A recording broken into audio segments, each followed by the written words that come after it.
Labą dieną, esu Ignas. Taip, jūs neapsirikote, esu peršalęs. Retai lankausi vaistinėse ir poliklinikose, o ir vaistų pavadinimai man tikrai nieko nesako.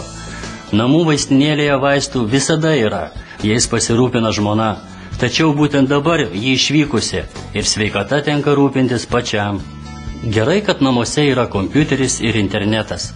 Suradau puikią svetainę www.vaistai.lt, kurioje pateikta daug naudingos informacijos apie vaistus, jų sudėtį, šalutinį poveikį, laikymo sąlygas, net kur jų galima įsigyti. Be to, svetainėje galima surasti gydymo įstaigų, budinčių vaistinių adresų ir daug kitų naudingų dalykų.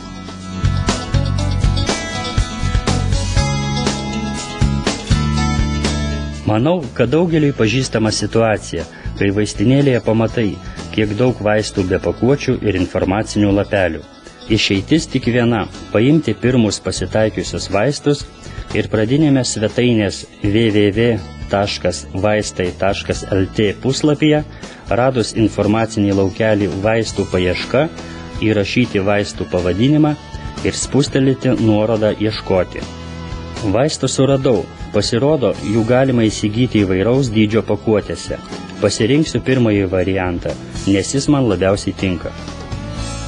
Štai jau matau išsamios informacijos, tačiau dar paspausiu nuorodą informacinis lapelis, kad tiksliai įsiaiškinčiau, kaip reikia vartoti vaistus.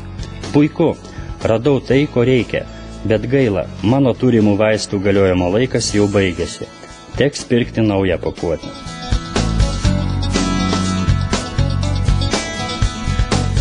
Paieškosiu, kur yra artimiausia vaistinė. Kaip jau minėjau, vos tik radę ieškomus vaistus, galime sužinoti, kur jų įsigyti. Iš pateikto sąrašo pasirinku apskritį, rajoną, miestą ir mikrorajoną.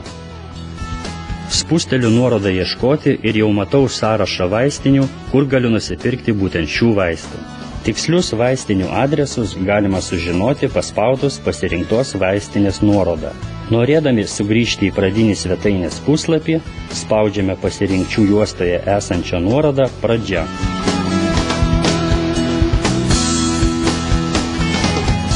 Pasirodo, vaistus galima surasti ir pagal negalavimą.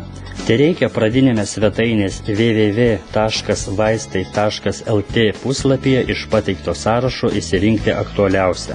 Ir teliks tik sužinoti, kokie vaistai siūlomi ir kur jų galima įsigyti. Taigi, tikrai daug naudingos informacijos apie vaistus galite rasti internete, net ir adresus vaistinių, kuriuose galima įsigyti reikalingų medikamentų. Nepamirškime, kad prieš vartojant vaistus būtina pasitarti su gydytoju ar vaistininku. Būkime sveiki!